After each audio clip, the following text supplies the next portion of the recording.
Good evening. আজকে আরেকটা নতুন ভিডিও নিয়ে এসেছি। তোমরা এতদিন দেখেছো আমার শুধু বাবিকেই আমি রাত্রেবেলা খাইয়ে দিই, দুপুরে খাইয়ে দিই। না না না, শুধু তাই নয়, এই দেখো আজকে আমি আমার গব্বরকে বাবিকে একসাথে খাইয়ে দিচ্ছি।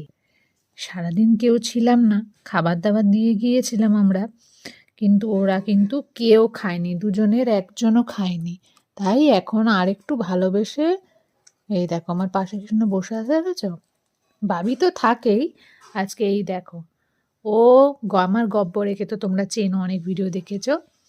তো এই হলো ব্যাপার, এখন না খাইয়ে দিলে ওরা আরো আনন্দ, মানে আনন্দ পাওয়ার জায়গায় আরো দুঃখ পেয়ে যাবে যদি আমি না খাইয়ে দিই। আজকে কিন্তু কোনো গল্প বলতে হচ্ছে না, এমনি এমনি খেয়ে নিচ্ছে। আজকে মনটা খুশি হয়ে গেছে এই যে আমরা ফিরে চলে এসেছি। খুশি তো হওয়ারই কথা, বলো। চলো এবার খাইয়ে দিই, আর তোমরা অবশ্যই কমেন্ট করো।